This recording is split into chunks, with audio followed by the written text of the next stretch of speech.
بسم الله الرحمن الرحيم الله الله الله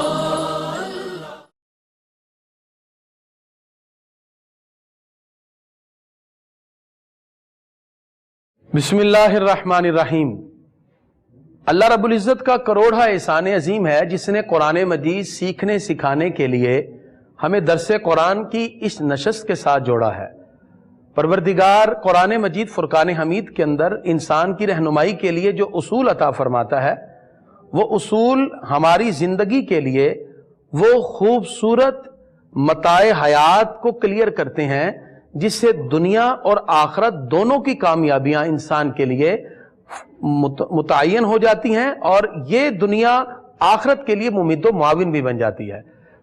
قرآن مجید فرقان حمید کے جو احکام ہم نے پہلے سماعت کیے ان میں بہت سے مسائل اعتقادات سے تھے، اور اسی طرح ہماری پریکٹیکل لائف، عملی زندگی، معاشی، معاشرتی، اقتصادی، سیاسی اور عمرانی زندگی کے ساتھ ساتھ اخلاقی زندگی کے پہلو بھی قرآن مجید میں پائے گئے کہ کس طرح ہم اپنی زندگی کو بہتر سے بہتر بنا سکتے ہیں۔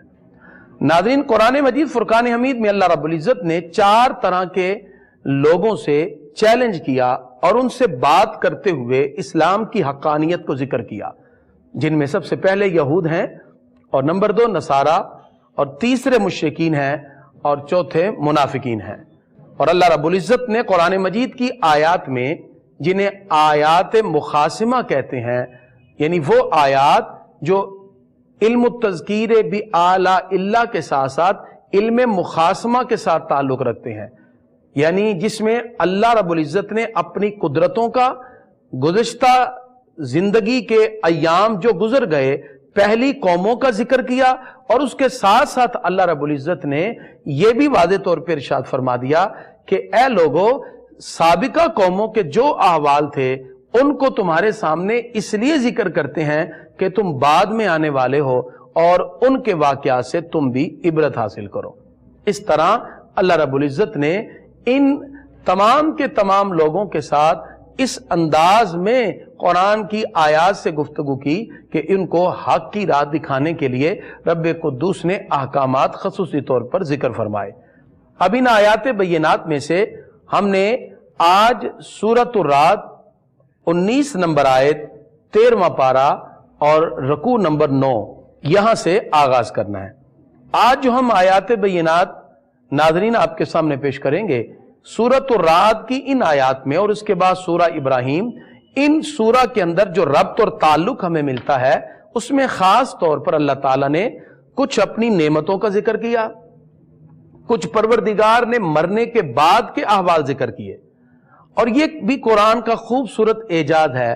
قرآن مجید فرقان حمید جہاں الفاظ کی تاثیر رکھتا ہے، فصاحت و بلاغت کا خوبصورت ترین مرکب قرآن کی صورت میں ہمارے سامنے موجود ہے، وہیں قرآن مجید فرقان حمید کے اندر موت اور موت کے بعد کے احوال کو ذکر کیا تاکہ انسان اپنی زندگی کو اچھے راہوں اور اچھی باتوں کی طرف لگاتے ہوئے قرآن و سنت کی تعلیمات سے جڑ کر ایک کامیاب مومن کی طرح اپنی زندگی گزار سکے۔ لہذا یہ دنیا یہ دارالعمل ہے اور دارالجزا آخرت ہے۔ تو ان آیات میں پروردگار نے ان کا بھی ذکر کیا، اور اس کے ساتھ ساتھ اللہ تعالیٰ نے کچھ انبیاء کرام کا ذکر کیا، اور ان انبیاء کرام کی امتوں کا بھی ذکر کیا، جس کا کچھ ذکر پہلے گزر چکا اور کچھ کا اب ہم آگے آیات کی صورت میں سماعت کریں گے۔ اللہ رب العزت قرآن مجید فرقان حمید سورۃ الرعد 19 نمبر آیت میں ارشاد فرماتا ہے، أَفَمَنْ يَعْلَمُ أَنَّمَا أُنزِلَ إِلَيْكَ مِنْ رَبِّكَ، تو کیا وہ جو جانتا ہے جو کچھ تمہاری طرف تمہارے رب کے پاس سے اترا وہ حق ہے، کمن ہوا اعمیٰ، وہ اس جیسا ہوگا جو اندھا ہے۔ یعنی ایک ہے کہ انسان حقیقتاً نہیں دیکھ رہا، اور ایک ہے کہ آیات کو حق جانتے ہوئے بھی انکار کرے، تو گویا کہ جو آیت کو حق جان کر انکار کرے تو وہ ایسے ہی ہے جیسے اندھے کی طرح ہے، اور وہ حق سے روگردانی کرنے والا ہے۔ تو اس لیے اللہ رب العزت نے ایسے لوگوں کی مذمت کی، اور پروردگار ارشاد فرماتا ہے جب رب سے تم نے وعدہ کیا اس کو پورا کرو۔ الذین یوفون بعہد اللہ، جو اللہ کے وعدے کو پورا کرتے ہیں، ولا ینقضون المیثاق، اور پھر قول باندھ کر وعدہ کر کے توڑتے نہیں، ایسے لوگ ہی رب قدوس ان کو اپنی بارگاہ سے انعامات عطا فرمائے گا۔ اللہ رب العزت نے اس کے بعد کچھ آیات میں نیک اعمال کرنے کا حکم دیا، جیسے نماز قائم کرو، زکوٰۃ دو، اللہ کی راہ میں خرچ کرو، اور اس کے ساتھ ساتھ یہ بھی واضح کیا کہ آخرت کا جو گھر ہے وہ ان لوگوں کے لیے ہے جو متقین ہیں، جو اللہ کی نعمتوں سے جڑنے والے ہیں، پروردگار کی نعمتوں سے استفادہ کرتے ہوئے اسے اللہ کی راہ میں بھی خرچ کرتے ہیں۔ خالق کائنات نے اس آیت کریمہ کے اندر آیت نمبر 24 میں ارشاد فرمایا، سلام علیکم بما صبرتم، جن لوگوں نے دنیا کی تکلیف پر صبر کیا ان کو کہا جائے گا تم پر سلامتی ہو، اس لیے کہ تم نے صبر کیا۔ اب صبر کا بدلہ کیا ہے؟ اللہ تعالیٰ فرماتا ہے ان کو کہا جائے گا فنعم عقبی الدار، آخرت کا گھر کتنا ہی تمہارے لیے اچھا ہے۔ ان کو اخروی نعمتوں سے متصف کر دیا جائے گا۔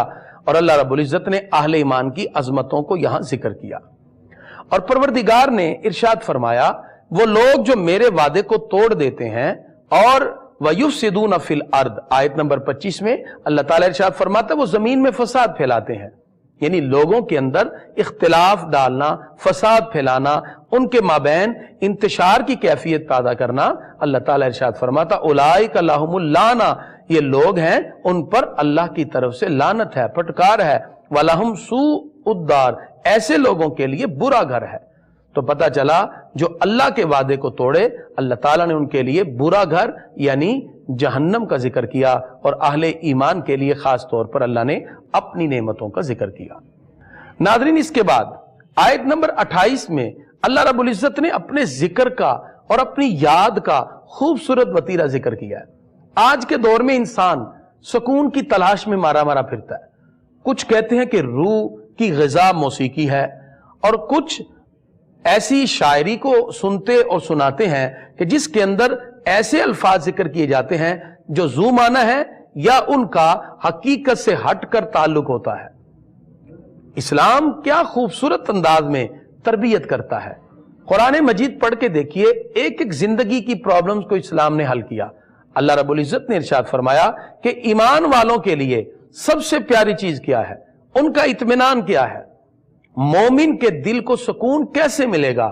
کیا موسیقی روح کی غذا ہے؟ کیا ایسی چیزیں جو بظاہر لہو و لعب میں نظر آئیں، کیا یہ چیزیں نہیں؟ یہ چیزیں وقتی طور پر تو سکون دے سکتی ہیں، انسان ان چیزوں سے ظاہراً کچھ سکون حاصل کر سکتا ہے، لیکن اگر وہ چاہتا ہے کہ کنٹینیوٹی کے ساتھ اس کو سکون ملے اور اس کو اس کی راتوں کی نیندیں اور دن کا چین اس کو نصیب ہو، تو پروردگار نے آیت نمبر 28 میں ارشاد فرمایا الذین آمنوا، وہ لوگ جو ایمان لائے، وتطمئن قلوبہم، اور ان کے دل میں اطمینان ہے۔ کیسے؟ بذکر اللہ، اللہ کو یاد کرنے سے۔ پتہ چلا دلوں کا چین ملتا ہے تو اللہ کے ذکر میں، اس لیے فرمایا الا بذکر اللہ تطمئن القلوب۔ اللہ فرماتا ہے کہ دلوں کا سکون اللہ کے ذکر میں ہے۔ اس لیے ہمیں کبھی نہ کبھی بیٹھ کر کسی نہ کسی جگہ پر اللہ کا ضرور ذکر کرنا چاہیے، چلتے پھرتے، ہو سکے تو زبان سے نہیں تو دل سے ہی، کیونکہ ذکر کی کئی اقسام ہیں۔ ذکر باللسان بھی ہے جو زبان سے کیا جاتا ہے، ذکر بالجوارح بھی ہے جو افعال سے کیا جاتا ہے، اور اسی طرح ذکر بالقلب بھی ہے جو دل سے کیا جاتا ہے۔ آپ کہیں گے جی وہ کیسے؟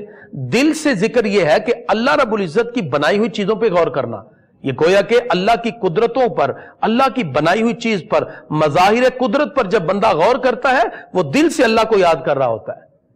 اور جس وقت وہ اپنے جوارے، اپنے افعال سے، جیسے نماز میں تینوں ذکر ہے، زبان سے کہہ رہا ہے سبحانک اللہم و بحمدک، اور رکوع سجود کر رہا ہے اپنے اعضاء کے ساتھ، اور دل اللہ کی طرف متوجہ ہے۔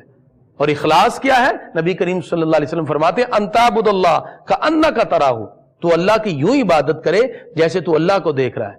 فإن لم تکن ترا، اور اگر یہ چیز تیرے دل میں پیدا نہیں ہوتی پھر یہ چیز دل میں پیدا کر، فإنہ یراک، تیرا رب تو تجھے دیکھ رہا ہے۔ تو یہ کیفیت اپنے دل میں پیدا کر کے نماز کے لیے کھڑے ہو جائیں۔ حضرت مولا علی فرماتے ہیں جب میرا دل کرے میرا رب مجھ سے باتیں کرے تو پھر میں قرآن پڑھتا ہوں، جب میرا دل کرے میں اپنے رب سے باتیں کروں تو میں نماز پڑھتا ہوں۔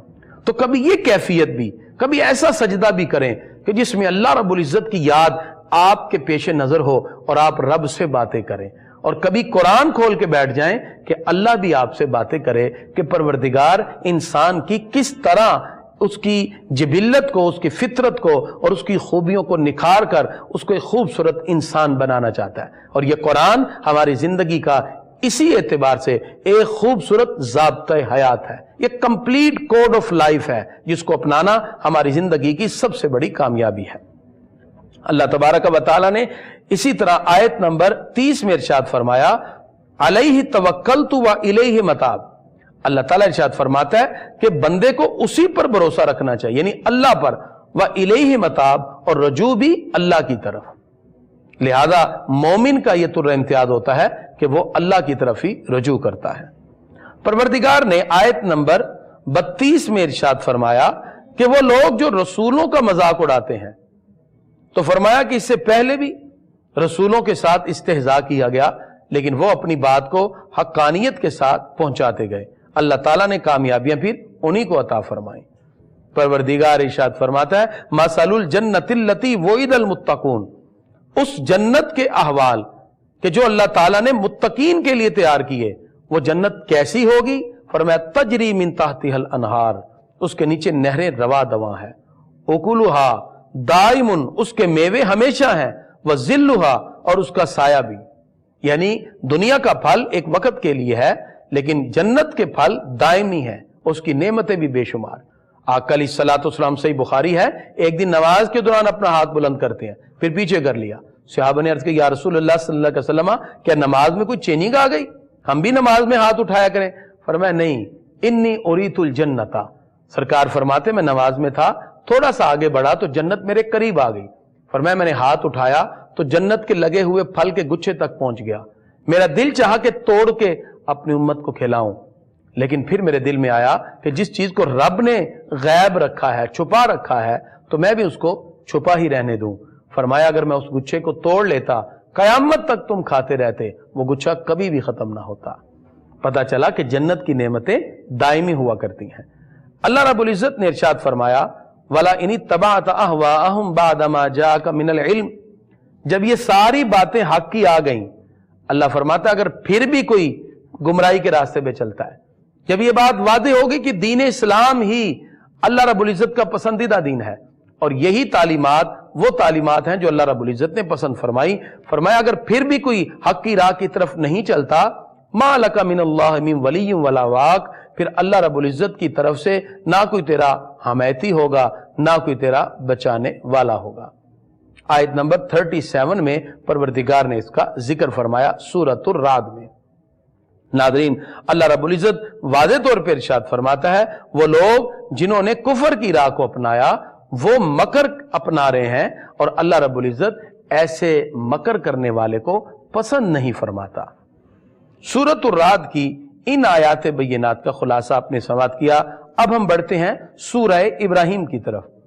سورہ ابراہیم مکی سورہ ہے، اور اس کے اندر سوائے ایک آیت کے الم تری الی الذین بدلوا نعمت اللہ، یہ جو آیت ہے کہ اس کے بارے میں کہا جاتا ہے کہ اس آیت کے سوا ساری کی ساری سورہ مکی ہے، اور اس کے اندر 52 آیات ہیں، اور یہ وہ سورہ ہے جس کو حضرت جناب ابراہیم خلیل اللہ علیہ السلام جو جد الانبیاء ہیں ان کے نام کے ساتھ منسوب کیا گیا، چونکہ ان کا ایک واقعہ ہے جو اس میں ذکر کیا جاتا ہے، اس لیے اس کی وجہ سے اس سورت کا نام منسوب ہوا۔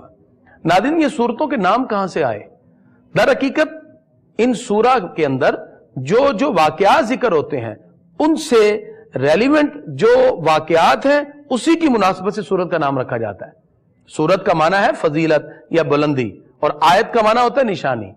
ایک ایک آیت ملتی ہے تو سورت ملتی ہے، اور آیتیں جیسے جیسے نازل ہوتی گئیں آقا علیہ الصلوۃ والسلام ان کو ویسے ویسے لکھواتے گئے۔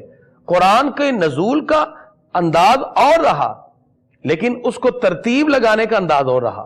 وہ ترتیب نزولی ہے، یہ ترتیب توقیفی ہے جو خود آقا علیہ الصلوۃ والسلام نے صحابہ کو ترتیب لگوائی۔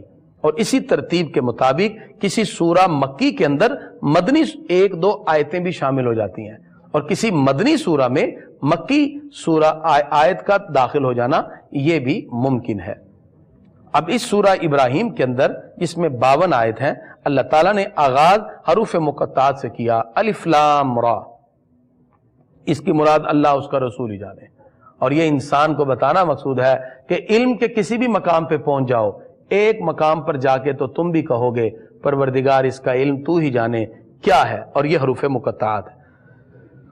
اللہ رب العزت نے سورہ ابراہیم کے آغاز میں اس قرآن یعنی کتاب کی عظمت کو ذکر کیا کہ فرمایا یہ کتاب ہم نے نازل کی تاکہ لوگوں کو گمراہی سے، ظلمت سے، تاریکی سے نکال کر ایمان کے نور کی طرف منتقل کر دیا جائے۔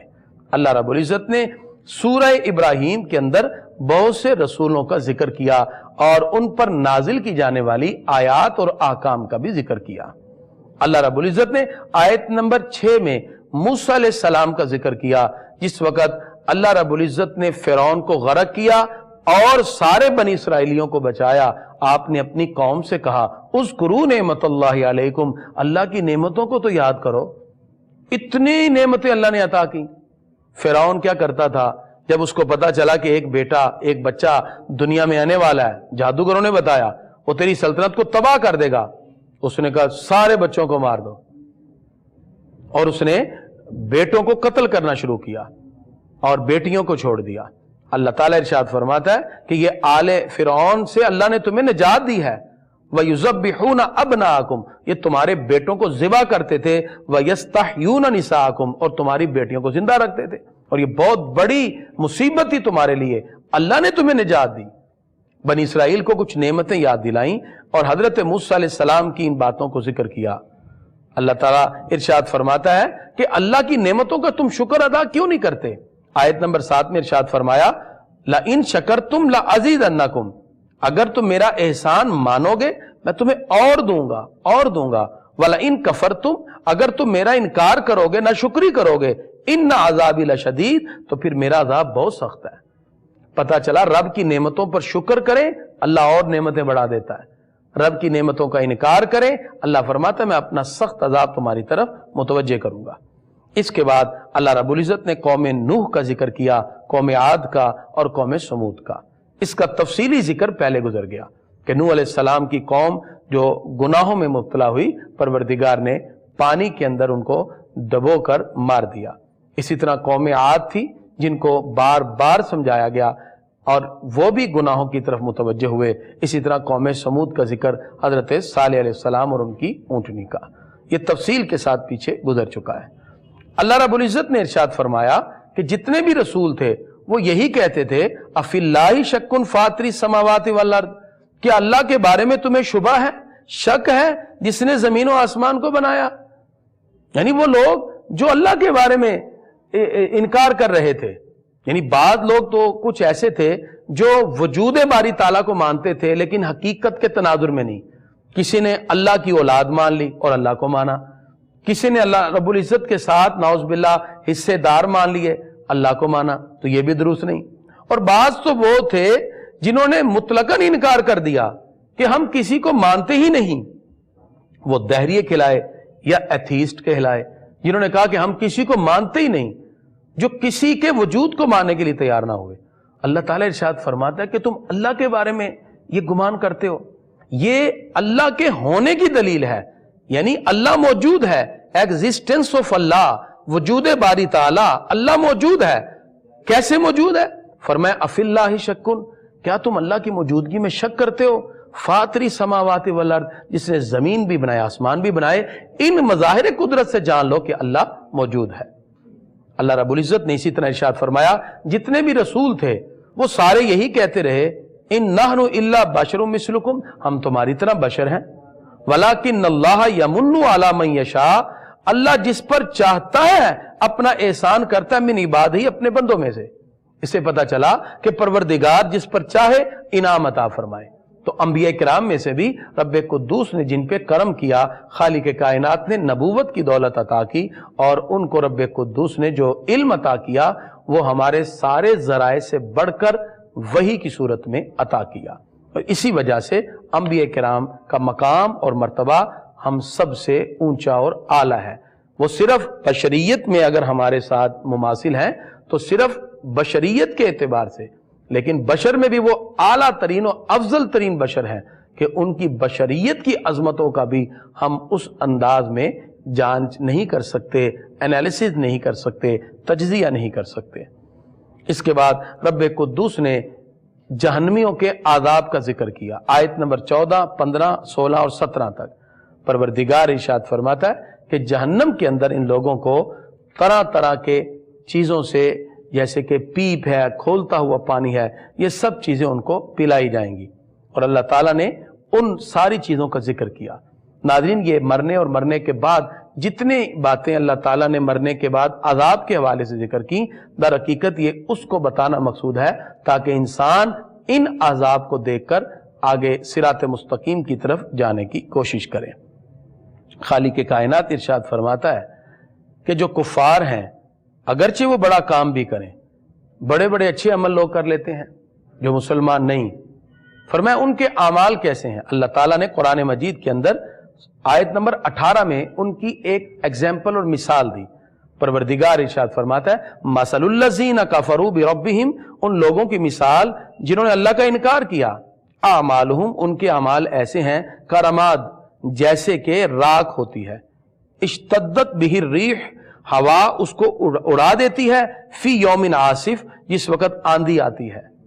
راکھ ہو یعنی کوئی چیز، کوئی کاغذ وغیرہ جلا دیا جائے، اس کی کوئی حیثیت نہیں، ہوا آتی ہے تو راکھ اڑتی پھرتی ہے۔ فرمایا کافر کے اعمال بھی راکھ کی طرح ہے، جن کو ہوا جہاں چاہے اڑائے پھرے، کبھی ادھر تو کبھی ادھر۔ اور مومن کا جو عمل ہے وہ صرف دل میں ارادہ بھی کرے، اللہ اس کو اجر عطا فرماتا ہے۔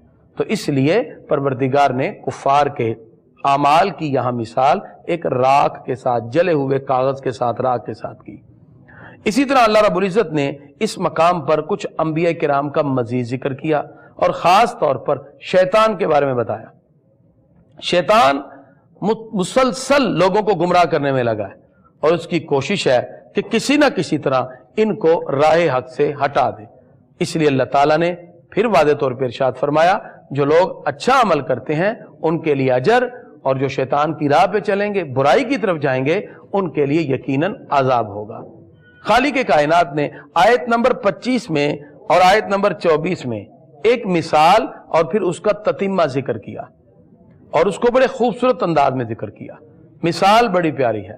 اللہ رب العزت نے ارشاد فرمایا الم تری کیف ضرب اللہ مثلا، کیا دیکھا نہیں اللہ کیسی مثال ذکر کرتا ہے، کلمۃ طیبۃ، جیسے ایک پاک بات، پاکیزہ بات، کا شجرۃ طیبۃ، ایک پاکیزہ درخت کی طرح ہے، اصلھا ثابت، جس کی جڑ قائم ہے، وفرعھا فی السماء، اور اس کی شاخیں آسمان کی طرح۔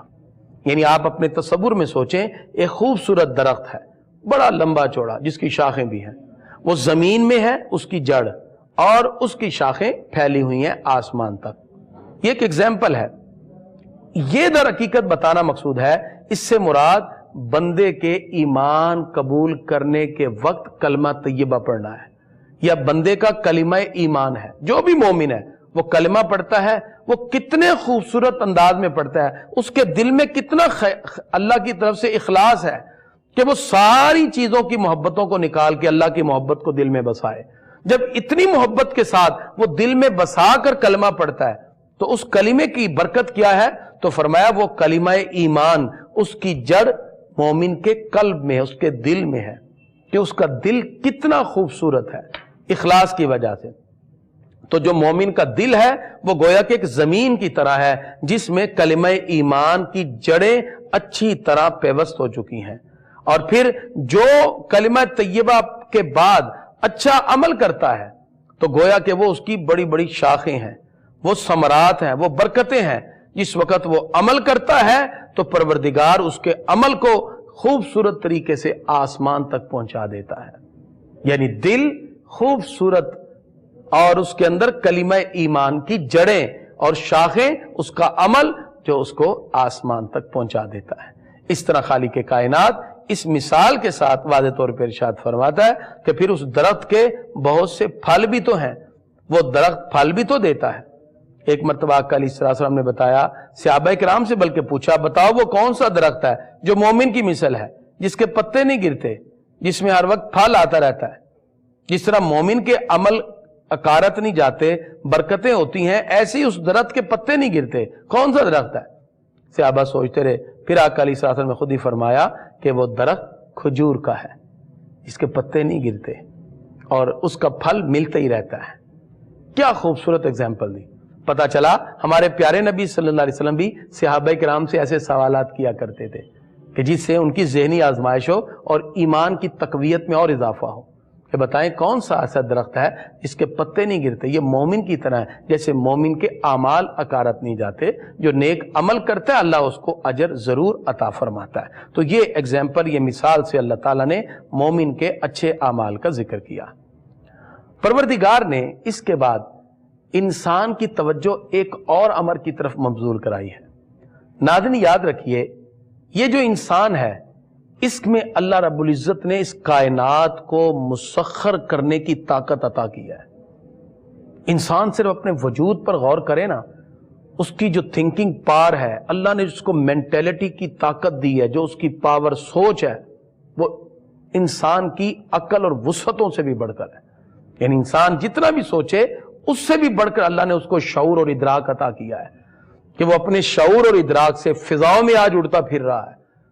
یہ اللہ نے اس کو تسخیر کی دولت عطا کی، اور اللہ رب العزت نے یہ چیزیں پھر انسان کو دے کر اس سے بھی واضح کیا، اپنی بصیرت سے سوچو اور اللہ کی حکمت سے مدد حاصل کرو اور کامیابیاں تمہارے سامنے کھڑے ہوں گی۔ اللہ رب العزت نے اسی طرح سورہ ابراہیم کے اندر آیت نمبر 31 اور 32 اور آگے اس سے اگلی آیات میں پروردگار نے انہی چیزوں کا ذکر کیا۔ اللہ تعالیٰ ارشاد فرماتا ہے، اللہ الذی خلق السماوات والارض، اللہ وہ ہے جس نے زمین و آسمان کو پیدا کیا، وانزل من السماء ماء، جس نے آسمان سے پانی اتارا، فاخرج به من الثمرات، اور اس پانی سے پھل نکالے، رزقا لکم، تمہارے کھانے کے لیے، وسخر لکم الفلک، تمہارے لیے کشتی کو مسخر کر دیا۔ اتنے بڑے سمندر کے اندر ایک جہاز چیرتے ہوئے جا رہا ہوتا ہے، دریا میں کشتی چل رہی ہوتی ہے، لتجری فی البحر بامرہ، اور وہ اس کے حکم سے دریا میں چلتی ہے، وسخر لکم الانہار، تمہارے لیے ندیاں مسخر کر دی۔ انسان ندیوں کے اندر کشتیاں چلاتے ہوئے پانی کے سینے کو چیرتے ہوئے آگے جاتا ہے۔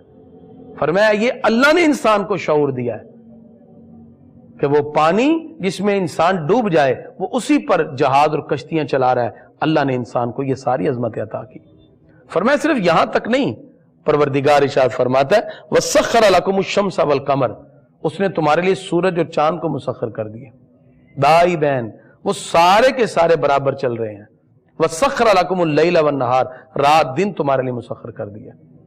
انسان ان ساری قدرتوں کو دیکھے، اور آج یہ چیزیں آسان ہیں، انسان لمحوں میں لمبے سے لمبا سفر کر لیتا ہے، ایک جگہ رات اور ایک دن ہے، وہ ان فاصلے کو سمیٹ لیتا ہے کہ اس کے لیے دن کی وسعتیں بڑھ جاتی ہیں، رات کی وسعتیں بڑھ جاتی ہیں۔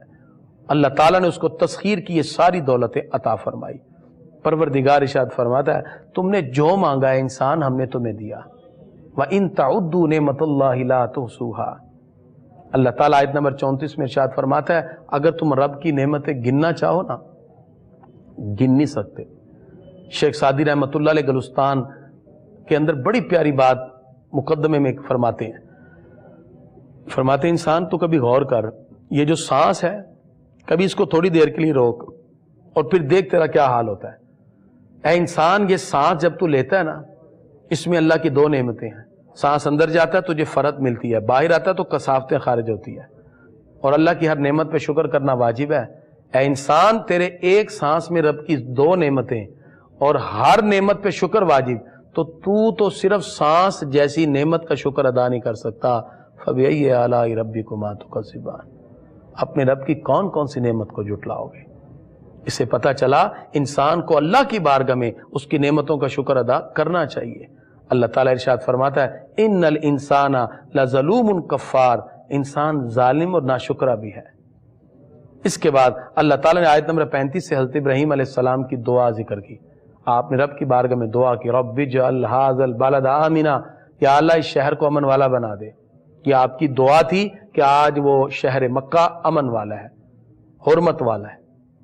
تو خالق کائنات نے اس کا ذکر بھی کیا اور پھر جناب حضرت ابراہیم علیہ السلام کی دعا کا بھی ذکر کیا۔ اللہ تعالیٰ نے بڑھاپے میں جناب ابراہیم علیہ السلام کو حضرت اسحاق و اسماعیل علیہم السلام عطا کیے۔ آپ نے رب کی بارگاہ میں دعا کی، آیت نمبر 39 میں ہے الحمدللہ الذی وہب لی علی الکبر اسماعیل و اسحاق، سب خوبی اللہ کو جس نے مجھے بڑھاپے میں اسماعیل اور اسحاق عطا کیے۔ ان ربی لسمیع الدعاء، میرا رب میری دعاؤں کو سننے والا ہے۔ پھر آپ نے وہ دعا کی اپنی اولاد کے لیے جو ہم نمازوں میں پڑھتے ہیں، قیامت تک کے لیے پڑھیں گے۔ اللہ تعالیٰ نے ابراہیم علیہ السلام کی دعا کو اتنا پسند کیا، ان کی زبان سے نکلے ہوئے جملے اللہ کو بڑے پیارے لگے، اور وہ جملے کیا تھے؟ آیت نمبر 40 میں سورہ ابراہیم آپ نے دعا کی رب اجعلنی مقیم الصلاۃ ومن ذریتی، اے میرے رب مجھے نماز کا قائم کرنے والا رکھ، میری اولاد کو بھی نماز قائم کرنے والا بنا۔ ربنا وتقبل دعا، یا اللہ ہماری دعائیں سن لے۔ ربنا اغفر لی ولوالدی وللمؤمنین یوم یقوم الحساب، اے ہمارے رب ہمیں بخش دے، مجھے بخش دے، میرے ماں باپ کو بخش دے، اور تمام مسلمانوں کو جس دن حساب قائم ہوگا۔ یہ دعا جناب ابراہیم علیہ السلام نے کی، اللہ رب العزت کو بڑی پسند آئی، ہماری زبانوں پر قیامت تک کے لیے نماز کی صورت میں جاری فرما دی۔ خالق کائنات اپنے پیارے لوگوں کی اداؤں کو بھی زندہ کر دیتا ہے، ان کی زبان سے نکلے ہوئے جملے اللہ کو پیارے لگیں، پروردگار ان کو بھی قیامت تک کے لیے جاری و ساری فرما دیتا ہے۔ اس کے بعد اللہ رب العزت نے کچھ ان لوگوں کا ذکر کیا جو کفار ہیں، انکار کرنے والے۔ اللہ رب العزت نے واضح طور پر ارشاد فرمایا یہ جو انکار کرنے والے ہیں یہ جہنم میں ہوں گے، اور ان کو سرابیلہم من قطران، قطران کہتے ہیں لک کو، کالے رنگ کی جو ہوتی ہے جسے عموماً روڈ بنتے ہیں، فرمائے اس سے، یہ جو رال ہے اس سے ان کے کرتے بنائے جائیں گے، اور آگ اس کے اندر اس طرح جل رہی ہوگی کہ یہ جہنم کے اندر اس آگ کے اندر مبتلا ہوں گے۔ پروردگار نے ان کی مذمت واضح طور پہ یہاں ارشاد فرمائی۔ ناظرین اس کے بعد سورہ حجر، یہ بھی مکی سورہ ہے، اس میں 6 رکوع ہیں، 99 آیات ہیں، اور یہ وہ سورہ ہے جس کو سورہ حجر کے نام سے تعبیر کیا جاتا ہے، اور اس میں آرزوؤں کا، وقت نزاع کا اور عذاب کا خاص طور پہ ذکر کیا گیا۔ اس کا آغاز بھی حروف مقطعات سے ہے، الف لام را تلک آیات الکتاب وقرآن مبین۔ اللہ فرماتا ہے یہ آیتیں ہیں کتاب اور روشن قرآن کی۔ پروردگار نے آیت نمبر 2 14ویں پارے کے آغاز میں ارشاد فرمایا ربما یود الذین کفروا، بہت سے کافر یہ آرزو کریں گے لو کانوا مسلمین، کاش وہ مسلمان ہوتے، لیکن جب دنیا سے چلے جائیں گے اب ان کی آرزویں کچھ نہیں ہوں گی، یا یہ نزاع کے وقت ان کی آرزو ہے یا مرنے کے بعد جب عذاب دیکھیں گے، دونوں صورتوں میں اس وقت یہ آرزو کریں گے۔ یہ کفار کہیں گے کاش ہم مسلمان ہوتے، لیکن ان کے لیے اب موقع نہیں ہے، موقع دنیا میں ہے۔ اب جو کلمہ پڑے گا اسی کو مانا بھی جائے گا اور اسی کو اللہ عظمت بھی عطا فرمائے گا۔ بعض لوگ نعوذ باللہ حضرت موسیٰ علیہ السلام کے بارے میں بڑی عجیب باتیں کرتے تھے، اور یہ انبیاء کا وتیرہ رہا، لوگوں نے ان کو نعوذ باللہ مجنون بھی کہا، اور اس آیت میں وہی ہے نعوذ باللہ من ذالک، نقل کفر کفر نباشد۔ وہ کیا کہتے ہیں وقالوا یا ایھا الذی نزل علیہ الذکر، وہ کہتے ہیں اے وہ جس پر یہ آیات اتری ہیں انک لمجنون، تو مجنون ہے، نعوذ باللہ۔ اور یہ مذاق انہوں نے اڑایا، اور ہمارے پیارے نبی صلی اللہ علیہ وسلم کے بارے میں بھی کفار مکہ نے یہی لفظ کہے، جیسے ولید بن مغیرہ نے آقا علیہ السلام کے بارے میں یہ لفظ کہے کہ آپ نعوذ باللہ مجنون ہیں۔ اللہ تعالیٰ نے پھر اس کی مذمت میں سورہ نون کو اتارا جو ہم آگے ذکر کریں گے۔ پروردگار نے ملائکہ کا ذکر کیا اور فرشتوں کا ذکر کیا، اور اس کے ساتھ ساتھ اللہ رب العزت نے یہ بھی ارشاد فرما دیا کہ یہ لوگ جو کہتے ہیں شاید ہم پر جادو ہوا ہے، پروردگار ارشاد فرماتا ہے یہ جادو نہیں ہے۔ شیطان کا ذکر کیا، شیطان جب آسمان کی طرف اب جاتے ہیں ان کو شہاب ثاقب مارے جاتے ہیں اور پھر وہ وہاں سے بھاگتے ہیں۔ اللہ تعالیٰ نے شیاطین کا داخلہ آسمان پہ بند کر دیا۔ اسی طرح اللہ رب العزت نے اپنی بہت سی نعمتوں کا ذکر کیا، اور اس کے ساتھ ساتھ یہ وعدے کیا اے انسان ذرا اپنی تخلیق پر تو غور کر، کس بات پہ تو تکبر کرتا ہے؟ اپنے اس وجود پر؟ بعض لوگ اپنے وجود اور اپنی اس بناوٹ پر، اپنی خوبصورتی پر رشک کر کے یا تکبر کرتے ہوئے نظر آتے ہیں اور اپنی بناؤ سنگار کو مختلف انداز میں ڈھال کر لوگوں کے سامنے فخریہ پیش ہوتے ہیں۔ اللہ تعالیٰ ارشاد فرماتا ہے انسان کبھی اپنی تخلیق پہ غور کیا ہے؟ آیت نمبر 26 ہے سورہ ہجر، پارہ نمبر 14 اللہ تعالیٰ ارشاد فرماتا ہے وَلَقَدْ خَلَقْنَا الْإِنسَانَ مِنْ صَلْصَالٍ مِنْ حَمَإٍ مَسْنُونٍ، اے انسان ہم نے تمہیں بجتی ہوئی مٹی ایک بدبودار گارے سے بنایا ہے۔ یعنی ایک مٹی ہے، اس کو گوند کے رکھ دیا جائے، ایک عرصے بعد جب اس میں اسمیل ہو جائے پھر اس میں سے ایک پتلا بنایا جاتا ہے۔ جیسے اکثر آپ نے دیکھا ہوگا جو مٹی کے برتن بناتے ہیں وہ ایک پورے پروسیس سے مٹی کو گزارتے ہیں، پھر ایک طویل پروسیس کے بعد پھر اس کی برتن کی شیپ بنتی ہے۔ فرمایا انسان تجھے بھی تو ہم نے مٹی سے بنایا، ایک گارے سے بنایا۔ وَالْجَانَّ خَلَقْنَاهُ مِنْ قَبْلِ، اور ہم نے جنات کو تم سے پہلے بنایا من نار السموم، بغیر دھوئیں کی آگ سے۔ جنات کی تخلیق ہم سے پہلے ہے اور وہ آگ سے بنے ہیں۔ اللہ رب العزت نے ارشاد فرمایا جس وقت ہم نے آدم کی تخلیق فرمائی تو ہم نے حکم دیا، اللہ تعالیٰ ارشاد فرماتا ہے فَإِذَا سَوَّيْتُهُ وَنَفَخْتُ فِيهِ مِنْ رُوحِي، فرمایا جب میں اسے ٹھیک کروں اور اسے اپنی خاص روح کے ذریعے، اپنی رحمت کے ذریعے اس میں روح ڈالوں، فَقَعُوا لَهُ سَاجِدِينَ، فرشتوں تم سب اس کو سجدہ کرنا۔ سب نے سجدہ کیا سوائے ابلیس کے۔ اللہ رب العزت نے فرمایا تم نے کیوں نہیں سجدہ کیا؟ اس نے کہا یہ تو بدبودار گارے سے بنا ہے، مٹی سے بنا ہے، میں آگ سے بنا ہوں۔ اللہ تعالیٰ فرماتا فَخْرُجْ مِنْهَا فَإِنَّكَ رَجِيمٌ، تو یہاں سے نکل جا، دفع ہو جا، تو مردود ہے۔ وہ عزازیل تھا، اب ابلیس بن گیا، اب شیطان الرجیم بن گیا، مردود شیطان بنا۔ اللہ تعالیٰ فرماتا وَإِنَّ عَلَيْكَ اللَّعْنَةَ إِلَىٰ يَوْمِ الدِّينِ، قیامت تک تجھ پر لعنت ہے۔ پتہ چلا جو نبی کا ادب نہ کرے وہ اللہ کی رحمت نہیں پا سکتا۔ اس نے پھر عرض کیا کہ یا اللہ مجھے جب لوگ اٹھائے جائیں گے اس وقت تک مہلت دے دے۔ علم اس کے پاس تھا، عبادت اس کی بڑی تھی۔ اللہ تعالیٰ نے فرمایا ٹھیک ہے، وہ چاہتا تھا کہ مجھے موت نہ آئے۔ 2 نفخے پھونکے جائیں گے، پہلا اسرافیل علیہ السلام پھونکیں گے تو سب مر جائیں گے، دوسرے میں زندہ ہوں گے۔ اس کا مقصد یہ تھا کہ مجھے موت نہ آئے۔ اللہ تعالیٰ نے فرمایا ہم تمہیں بالکل اسی انداز میں زندگی دیں گے، لیکن پہلے نفخہ تک۔ جس وقت اس کو یہ مہلت مل گئی تو اس نے کہا یا اللہ مجھے میرے رب کی قسم جس کی وجہ سے آج میں اس مقام پہ پہنچا، میں ان کو ضرور گمراہ کروں گا۔ اللہ رب العزت ارشاد فرماتا ہے کہ تو ان کو گمراہ نہیں کر سکتا، جو میرے بندے ہیں ان پر تیرا کوئی وار نہیں چلے گا، اور جو تیرا ساتھ دیں گے ان کو اور تم دونوں کو جہنم میں ڈالوں گا۔ وہ جہنم کیا ہے؟ لہا سبعۃ ابواب، اللہ فرماتا اس کے 7 دروازے ہیں اور ہر ایک کا حصہ بٹا ہوا ہے۔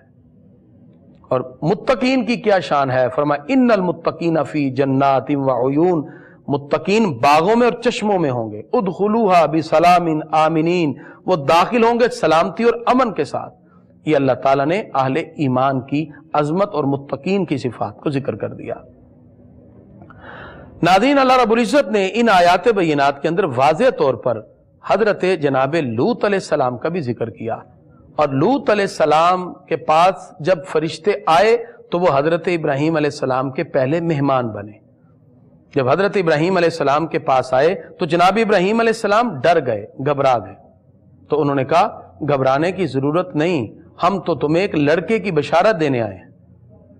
تو پھر جناب حضرت ابراہیم علیہ السلام کو انہوں نے بشارت دی، اور اسی طرح حضرت لوط علیہ السلام کی طرف وہ گئے، اور حضرت لوط علیہ السلام کی قوم بدکاری میں مبتلا تھی، اور وہ جائز راستوں کو چھوڑ کر گناہوں کے راستے کی طرف جاتے، عورتوں کو چھوڑ کر مرد کی طرف کوشش کرتے۔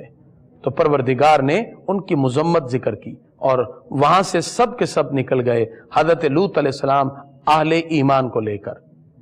تو پھر خالق کائنات نے حکم دیا، پروردگار آیت نمبر 74 میں ارشاد فرماتا ہے فَجَعَلْنَا عَالِيَهَا سَافِلَهَا، ہم نے اس بستی کا اوپر والا حصہ نیچے کر دیا، وَأَمْطَرْنَا عَلَيْهِمْ حِجَارَةً مِّن سِجِّيلٍ، اور ہم نے